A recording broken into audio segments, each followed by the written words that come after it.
नमस्कार, मी अमित काळे न्यूज डंकामध्ये आपलं मनापासून स्वागत करतो. स्वतःकडं अकलेचा भाग नाहीच, देशातील लोकांना सुखी पण ठेवू शकत नाही पाकिस्तान. आपल्या गुणांमुळं जगात अब्रूचं खोबरं झालेल्या या देशानं पुन्हा एकदा भारताची नक्कल कॉपी केली आहे. काय केली आहे कॉपी? तर सैन्यामध्ये chief of defence forces CDF हे पद निर्माण केले. ही आहे भारताची कॉपी. याच्यापेक्षा हास्यास्पद म्हणजे CDF म्हणून कोण काम करणार? तर आसिफ मुनीर, म्हणजे माकडाच्या हातात काकडा. पहलगामच्या हल्ल्याला हाच मुनीर जबाबदार होता. त्याच्या भडकाऊ भाषणानंतर हा हल्ला झाला. बघूया काय केले पाकिस्ताननं हे पद निर्माण करण्यासाठी आणि काय उद्दिष्ट आहे यामागचं ते. पाकिस्तानातील फौजेच्या हाती देशाची सत्ता सोपवण्यासाठी शहबाज शरीफ सरकार सेनेटमध्ये झुंज देते. प्रत्यक्षात सरकार पाकिस्तानच्या संविधानामध्ये 27वी दुरुस्ती विधेयक सादर करून त्यात बदल करण्याच्या तयारीत आहे. शनिवारी पाकिस्तानच्या सेनेटमध्ये 27वी घटना दुरुस्ती विधेयक सादर करण्यात आलं. या विधेयकानुसार पाकिस्तानी सैन्यामध्ये चीफ ऑफ डिफेन्स फोर्सेस हे पद निर्माण केलं जाणार असून या पदाची जबाबदारी फील्ड मार्शल आसिफ मुनीर याच्याकडे असेल. या दुरुस्तीच्या अंतर्गत पाकिस्तानची सेना, नेव्ही आणि एअरफोर्स या तिन्ही दलांना थेट आसिफ मुनीर याच्या आदेशाखाली काम करण्याचा अधिकार असेल. संपूर्ण पाकिस्तानच्या सशस्त्र दलामध्ये CDF सर्वोच्च अधिकारी असेल. त्यामुळं आसिफ मुनीर यांच्या अधिकारात मोठी वाढ होणार आहे आणि आता हेच आसिफ मुनीर पाकिस्तानमध्ये दहशतवादाला खुलेआम आश्रय देतील. सरकारचा दावा आहे की या दुरुस्तीमुळे देशाच्या प्रशासनात आणि न्यायपालिकेत संरचनात्मक सुधारणा होतील. परंतु विरोधक आणि कायदे विशेषज्ञांचं असं मत आहे की यामुळे न्यायपालिकेची स्वायत्तता, प्रांतिक स्वायत्तता आणि नागरी शासनाची शक्ती कमकुवत होईल. सेनेटमध्ये सादर केलेली हे दुरुस्ती विधेयक पाकिस्तानच्या संविधानात मोठे बदल सुचवतं. या प्रस्तावात संविधानातील 5 अनुच्छेदांमध्ये बदल करण्याचं नमूद करण्यात आलं आहे. सरकारचा दावा आहे की यामुळं देशाच्या वित्तीय व्यवस्थेत, न्यायिक अधिकारात आणि उच्च अधिकाऱ्यांच्या नियुक्त्यांमध्ये मोठे बदल घडतील. सेनेचा हा नवा सर्वोच्च कमांडर पाकिस्तानच्या न्यूक्लिअर मिशनमध्ये सुद्धा निर्णायक भूमिका बजावेल. तो देशाच्या आण्विक आणि रणनीतिक शस्त्रसाठ्याची देखरेख करेल.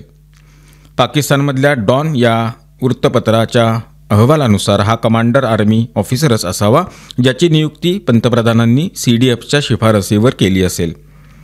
या दुरुस्तीनं शहबाज शरीफ सरकारनं फौजपोषक भूमिका घेतली असल्याचा आरोप केला जातोय. या 5 स्टार अधिकाऱ्यांना आयुष्यभरासाठी त्यांची वर्दी, दर्जा आणि पदवी कायम राहील. निवृत्तीनंतरसुद्धा सरकार त्यांना विशेष जबाबदाऱ्या देईल. या अधिकाऱ्यांना राष्ट्रपती समान संविधानिक संरक्षण मिळेल आणि त्यांना केवळ संसदेत महाभियोग प्रस्तावाद्वारेच पदावरून हटवता येईल. शहबाज शरीफ यांनी सेनेटमध्ये सादर केलेल्या या घटना दुरुस्ती विधेयकावर पाकिस्तानात राजकीय खळबळ माजली आहे. विरोधी पक्ष बिलावल भुट्टो झरदारी यांची PPP, इम्रान खान यांची PTI आणि जमियत उलेमा इस्लाम यांनी याला लोकशाहीची कबर असं संबोधलं आहे. त्यांचा आरोप आहे की ही दुरुस्ती फौज आणि केंद्र सरकारला असीमित अधिकार देण्यासाठी आणली गेली आहे आणि अनेक वकील संघटनांनी सुद्धा याला न्यायपालिकेविरुद्धचा कट असं म्हटलेलं आहे. पाकिस्तानी कायदे विशेषज्ञ अली दयाल यांनी म्हटलं, या दुरुस्तीनंतर पाकिस्तान 2 भागामध्ये विभागला जाईल. एका बाजूला संविधान असलेली संविधानिक कोर्ट आणि दुसऱ्या बाजूला राजकीय सत्ता. शहबाज शरीफ सरकारनं हे विधेयक मंत्रिमंडळाच्या मंजुरीनंतर संसदेत सादर केलं असलं तरी कायद्यात रूपांतरित करणं कठीण ठरते.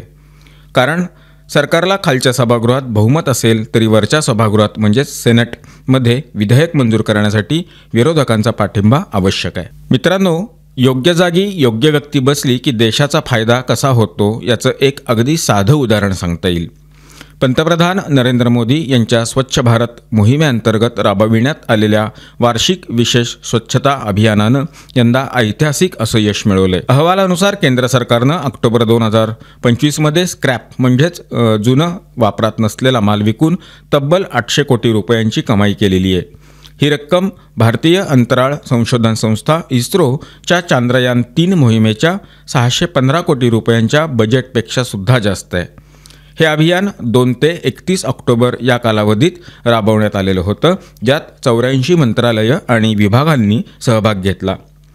प्रशासकीय सुधारणा आणि लोकहित तक्रार विभागाच्या नेतृत्वाखाली ही देशव्यापी स्वच्छता मोहीम पार पडली. या मोहिमेदरम्यान 232 लाख चौरस फूट कार्यालयीन जागा रिकामी करण्यात आली. 29 लाखाहून अधिक जुन्या फाईल्स नष्ट करण्यात आल्या आणि न वापरात येणाऱ्या वस्तूंच्या विक्रीमधून मोठ्या प्रमाणात महसूल मिळाला. 2021 पासून या कार्यक्रमाच्या माध्यमातून एकूण 4100 कोटी रुपयांची कमाई झालेली आहे. अधिकाऱ्यांच्या मते या मोहिमेमुळे केवळ सरकारी कार्यालयातील स्वच्छता आणि पारदर्शकता वाढली नाही, तर संसाधनांचा अधिकतम वापर सुनिश्चित झाला आहे. पंतप्रधान नरेंद्र मोदी यांनी मंत्रालयांना उत्कृष्ट कामगिरी करण्याचं आवाहन केलेलं होतं आणि त्याचा परिणाम यंदाच्या वर्षी स्पष्टपणे दिसून आलेला आहे. आता जाऊ केरळमध्ये. केरळची राजधानी तिरुअनंतपुरम येथील प्रसिद्ध श्री पद्मनाभ स्वामी मंदिराशी संबंधित एक मोठी बातमी समोर आली आहे. मंदिरातील सोन्याची नाणी गायब झाल्याच्या प्रकरणात आता 6 कर्मचाऱ्यांची पॉलिग्राफ चाचणी घेण्यात येणार आहे. पोलिसांच्या माहितीनुसार हा प्रकार मे 2025 मधला आहे. त्यावेळी मंदिराच्या गर्भगृहाच्या दरवाजाला सोन्याचं प्लेटिंग करण्याकरता स्ट्रॉंग रूममधून 13 सोन्याची नाणी, म्हणजे त्यांचं वजन एकूण 107 ग्रॅम होतं, ती बाहेर काढण्यात आलेली होती. काही दिवसांनी ही नाणी गायब झाल्याची तक्रार मंदिर व्यवस्थापनानं पोलिसांकडे दाखल केलेली होती. तथापि नंतर सर्व नाणी मंदिर परिसरातच सापडली. परंतु या घटनेमुळं मंदिराच्या सुरक्षा व्यवस्थेवर प्रश्नचिन्ह निर्माण झालेलं आहे. तपासादरम्यान असं समोर आलं की नाणी बाहेर काढताना स्ट्रॉंग रूममधील CCTV कॅमेरे बंद होते. फोर्ट पोलीस ठाण्यानं या प्रकरणी मॅजिस्ट्रेट न्यायालयाकडे 6 कर्मचाऱ्यांच्या पॉलिग्राफ टेस्टची परवानगी मागितली होती आणि न्यायालयानं त्याला मंजुरी दिलेली आहे. पोलिसांचं म्हणणं आहे की ही चौकशी चोरीचा प्रयत्न होता का निष्काळजीपणाचा परिणाम हे स्पष्ट करण्यास मदत करेल. श्री पद्मनाभ स्वामी मंदिर हे जगातील सर्वात श्रीमंत मंदिरांपैकी एक आहे. हे मंदिर केरळ आणि द्रविड शैलीच्या अप्रतिम वास्तुकलेचं प्रतीक मानलं जातं. आता जाऊ जर्मनीत. जर्मनी सरकारनं देशात वाढत्या अतिरेकी प्रवृत्ती आणि संविधान विरोधी कारवायांमध्ये सहभागी असलेल्या 2 इस्लामवादी संघटनांवर मोठी कारवाई केली आहे. त्यातले एक म्हणजे इस्लामिक सेंटर हॅम्बुर्ग, यावर इराण आणि हिजबुल्ला या दहशतवादी संघटनांना पाठिंबा देण्याचा आरोप आहे. दुसरे म्हणजे मुस्लिम इंटरॅक्टिव्ह, ज्यावर बंदी घालण्यात आलेली आहे. हा निर्णय विशेष महत्त्वाचा मानला जातो कारण मुस्लिम इंटरॅक्टिव्ह सारख्या संघटना सोशल मीडियाच्या माध्यमातून, विशेषतः टिकटॉक सारख्या प्लॅटफॉर्मवरून जर्मनीमध्ये खिलाफत म्हणजेच इस्लामी शासन स्थापनेची मागणी करत होत्या आणि युवकांमध्ये कट्टर विचार पसरवण्याचा प्रयत्न करत होत्या. जर्मन अधिकाऱ्यांनी या प्रवृत्तीला टिकटॉक इस्लामिझम असं नाव दिलेलं आहे. म्हणजेच सोशल मीडियाद्वारे तरुणांना प्रभावित करण्याची आधुनिक पद्धत. सरकारनं सांगितलं होतं की कारवाई जर्मनीच्या लोकशाहीची सुरक्षा राखण्यासाठी आवश्यक होती, कारण हे गट लोकशाही व्यवस्थेला आतून कमकुवत करण्याचा प्रयत्न करत होते. सरकारनं कडक धोरण स्वीकारून दाखवलं की ती अतिरेकी विचारसरणीबाबत कोणतीही तडजोड करणार नाही. जर्मनी सरकारनं इस्लामिक सेंटर हॅम्बुर्ग आणि त्याच्याशी संलग्न संघटनांवर बंदी घातलेली आहे. या निर्णयानंतर 4 शिया मशिदी बंद करण्यात आल्या आणि संघटनेची मालमत्ता जप्त करण्यात आली आहे. गृहमंत्री नॅन्सी फेझर यांनी सांगितलं की ही संघटना लोकशाही, मानवाधिकार आणि महिलांच्या अधिकारांच्या विरोधात होती आणि तिचा उद्देश जर्मनीमध्ये इस्लामी शासन प्रस्थापित करणं हा होता. तसंच या संघटनेवर हिजबुल्लासारख्या दहशतवादी संघटनांना समर्थन देण्याचा आरोप आहे. गेल्या वर्षी नोव्हेंबर 2024मध्ये पोलिसांनी 55 ठिकाणी छापे टाकले होते, ज्यातून उघड झालं की हे गट गुप्तपणे आपले राजकीय हेतू साध्य करत होते. या कारवाईद्वारे सरकारनं स्पष्ट संदेश दिला की जर्मनी कोणत्याही प्रकारचा कट्टरपंथ सहन करणार नाही. सरकारनं हेही सांगितले की हा निर्णय शिया मुसलमानांच्या धार्मिक स्वातंत्र्याच्या विरोधात नाही, तर अतिरेकी इस्लामी विचारसरणीच्या विरोधात आहे. हा गट जर्मनीतील युवकांना कट्टर विचारसरणीकडे आकर्षित करण्याचं काम करत होता. टिकटॉकसारख्या सोशल मीडियाच्या माध्यमातून त्यांनी आपल्या विचारांचा प्रसार केलेला. टिकटॉकसारखे ॲप्स जलद आणि आकर्षक व्हिडिओ दाखवतात, ज्यामुळे हे प्लॅटफॉर्म कट्टर विचार पसरवण्यासाठी आदर्श ठिकाणे ठरतात. या गटाचं उद्दिष्ट होतं युवकांना इस्लामी क्रांतीच्या विचारांशी जोडणं आणि लोकशाही विरोधी मतप्रवाह पसरवणं.